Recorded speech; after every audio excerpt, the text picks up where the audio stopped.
Next na lang baka tayo natin.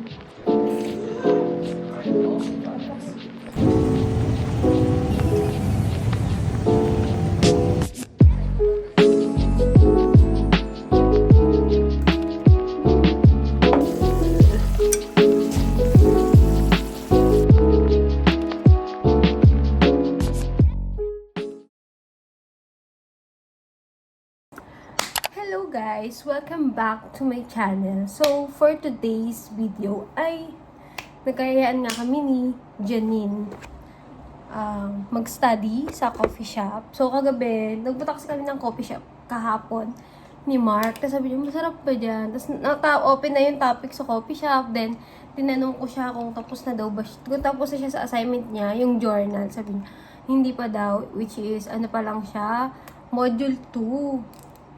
So, medyo nagmamadali nga ako kasi 11 yung usapan namin. Bali, nasa 10:10 na. Wala na tayong car. So, kailangan natin magmadali. Ayan. So, magkikita kami ni Janine. Doon na mismo sa may coffee shop. Yung Saga Cafe. Ayan. Mag-ayos lang tayo ng konti para maganda tayo. Actually, nag-chat na nga siya. Sabi niya, ano oras tayo magkikita? 11 ba o 11 pa? Sabi ko, depende. Pero magayak naman na ako. Ano lang naman yung downtown, saglit lang. Nasa 20 minutes bus ride lang siya. Pero, dalawang bus kasi sasakyan ko. So, yung interval nung paghintay sa pangalawa, doon tayo nagtatagal. Okay, ito nga pala ginamit kong foundation. Actually, siya foundation. UV Skin Tint siya by ECN Co. Ayan, galing ko siyang Pinas. Tapos, very light makeup lang tayo for today kasi hindi ka magmamaganda dun, mag-aaral ka dun, huy. Tapos ginagamit ko tong bago ng e.l.f. na Camo Blush. Actually, sobrang pigmented nito. Konti lang yung ilagay mo, pak na siya. Ang shade nito ay Pinky Promise and balak ko pang bilhin yung Suede Mauve ba yun? Or yung isa pa, yung mas dark, yung mahilig kasi ko sa mga ganung color yung mga medyo ayan, ganyan lang siya, tapos i-blend lang natin siya. Ayan, di ba? Sobrang konti lang, yung parang pinapatang ka ng araw, kinilig ka lang, ganun. Ganun lang yung peg ng blush ko. Pero, ang ganda nito kasi yung pagka-pink niya is super natural lang. As in, parang ka lang talagang kinilig, ganun. Parang nakita mo yung crush mo. Ganun yung pagka-pink niya sa akin. Pero mas gusto ko pa sana ng mas deeper shade. Mahilig kasi ko sa mga deeper shade na blush, deeper shade na lipstick. So, kaya I've been eyeing to buy the Clinique Black Honey. Kasi mamaya, i-show ko sa inyo yung ever bilhin ako na lip stain. Day, Pinas pa yun. Wala naman ako mapagbilan na bibili for me. Tsaka maganda daw yung Clinique. So, I will try to search it up. Tingnan nyo naman. Fresh lang. And then, sa kilay naman, line lang natin ng konti. I've been doing bushy brows lately. But, ngayong nagmamadali tayo.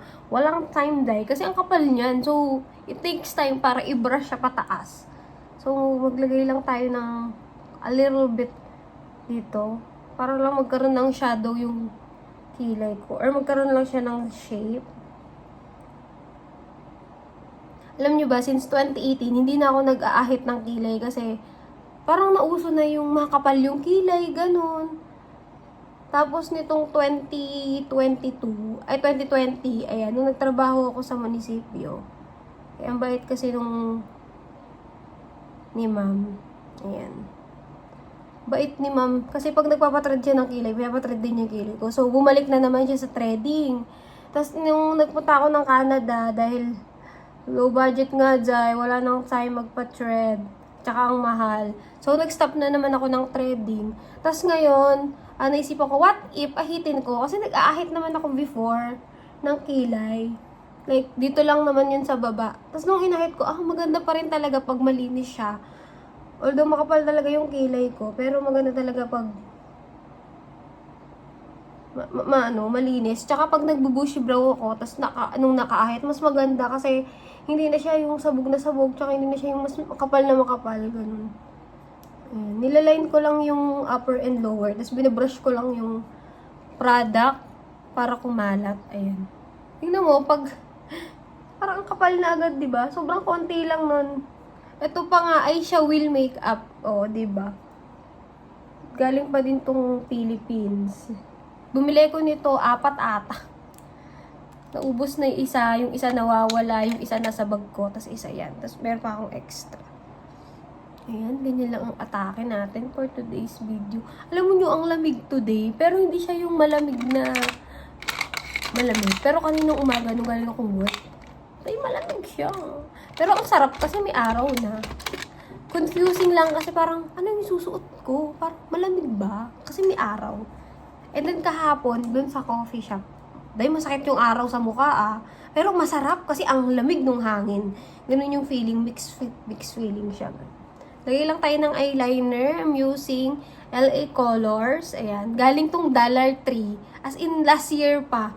Hanggang ngayon, pack na pack pa din. Maganda naman siya, black na black. Kaya lang, throughout the day, nag-smudge na siya sa dito. Pero, I'm planning to buy the NYX. Sa susunod na sahod na dyan.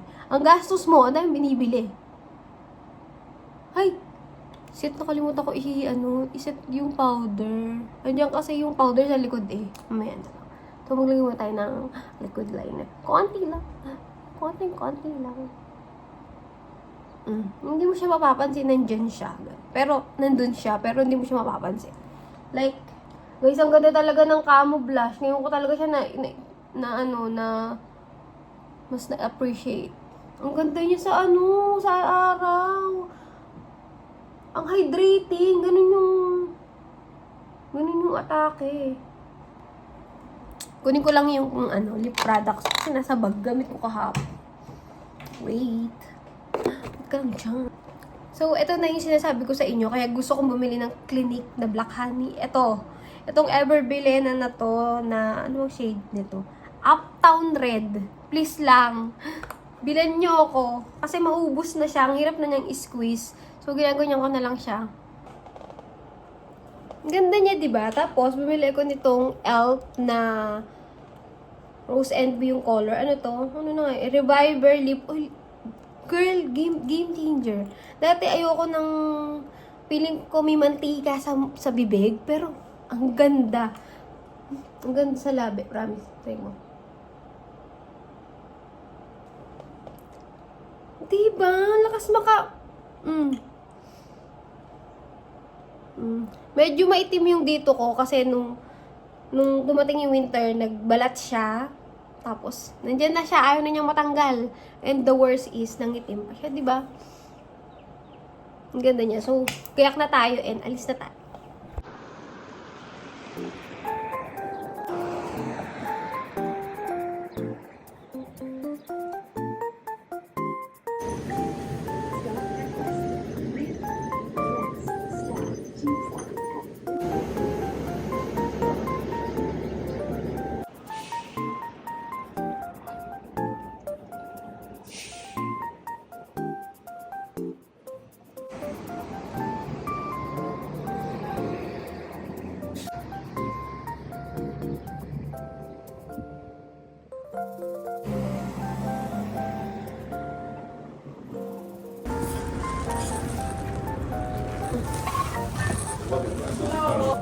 Hello.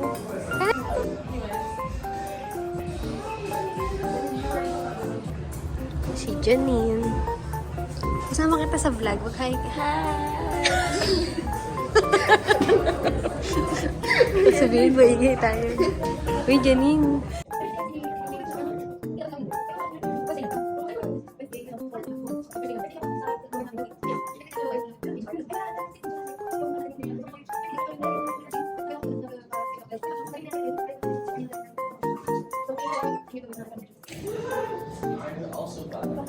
Dito sa akin, pero again.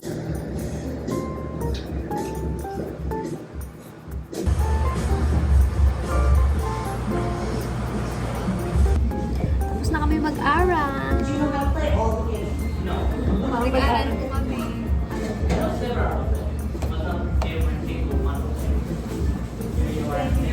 Nag-aral po kami. Tapos na kami. Nalamig. Ang lamig. Ito siya, oh. Ayan. Sinerch ko sage. Alam mo sage eh. Saga pala.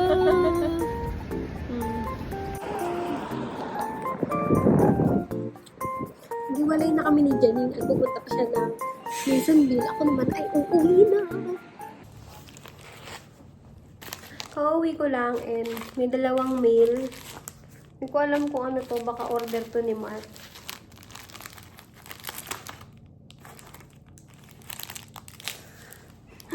Sa kay Fishy to. Kasi may net eh. Pang ano ata, panghuli ng isda. Tapos ito ay galing sa Health Ontario.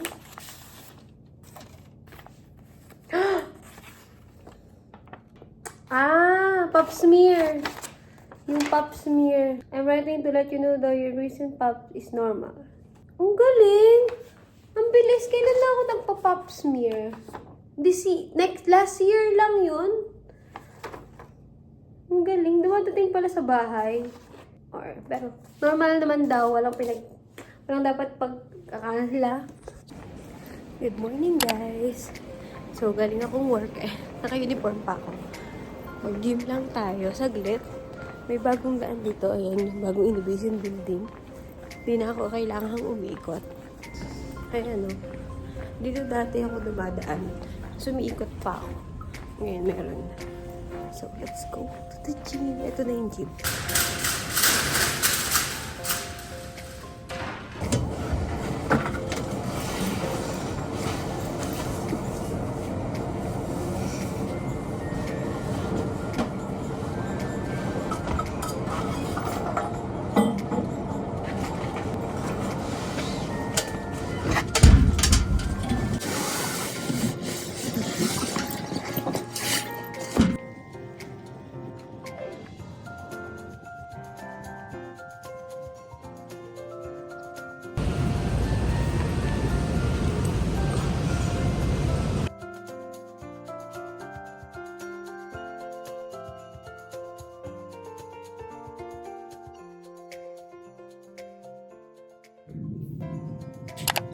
Hello guys! Ngayon nandito ako sa fan show. Galing akong work.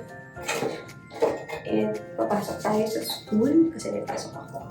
So, hindi ako lang ako. Ito yung mga gamit ko na iniiwan ko sa locker.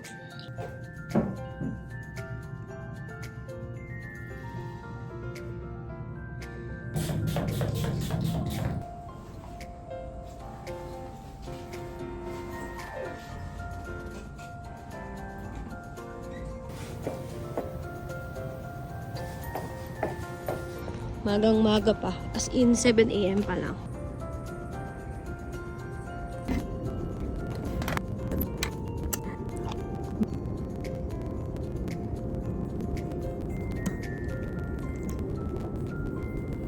Saan punta mo to? Sa iba ba meron? Yes, sa Albert. Kasi sila. I'm already here na sa bahay. Ayan. Suot ko yung damit ni Mark kasi for me mas comfortable yung mga damit niya pambahay. Nalubat kasi ako so di ko napakita pero here's my lunch. Here's our lunch for today. Sobrang quick lang. This is dumplings, frozen dumplings. Tapos pinan-fry ko lang siya in steam. And then meron tayo ditong kimchi and then the roasted seaweed and this jjajangmyeon. Tadakimasu!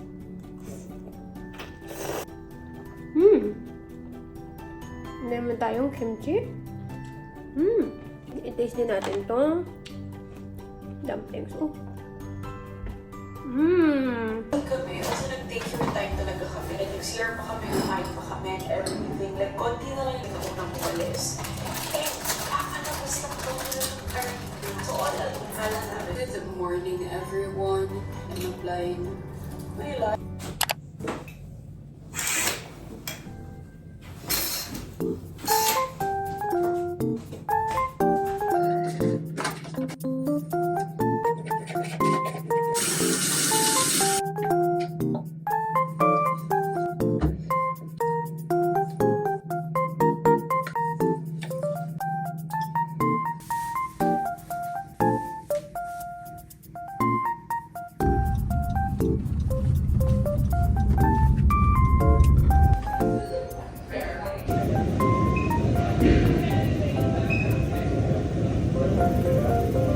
Galing akong gym, dumaan lang ako ng Tim Hortons para bumili ng kape.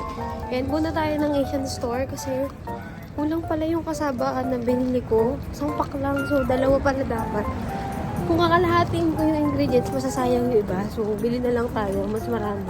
Hopefully, magawa ko siya ng tama.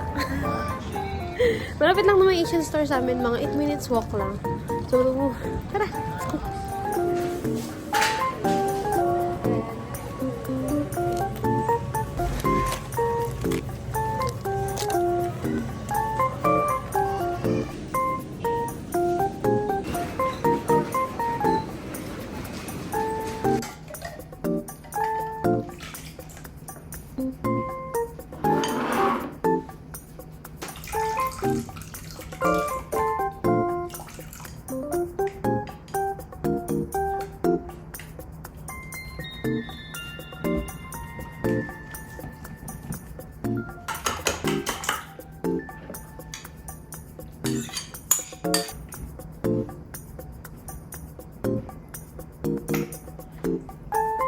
Yan, tapos ko na siya.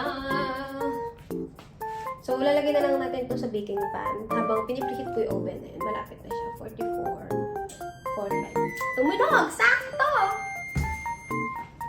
So, medyo madami siya. Lalagay ko siya dito sa 3 baking dish ko. Gusto ko sana yung disposable kasi dadaling ko sa school mamaya. Kaya lang, ako nakabili. Meron naman tayo. So, gamitin na lang natin.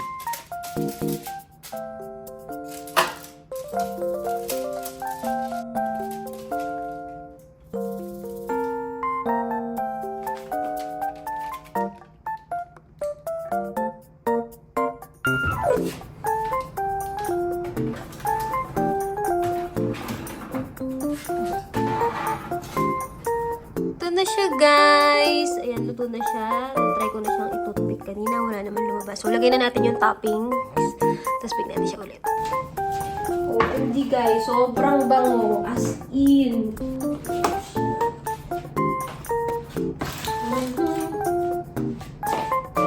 So, lagay na natin ito sa ibabaw.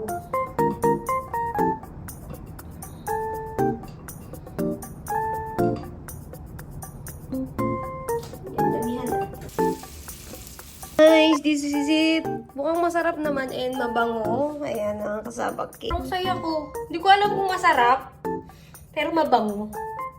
Tsaka, ang importante na luto yung ibabaw niya, yung custard sa ibabaw.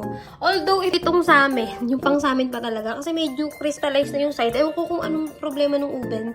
Tapos itong side, medyo liquidy pa siya.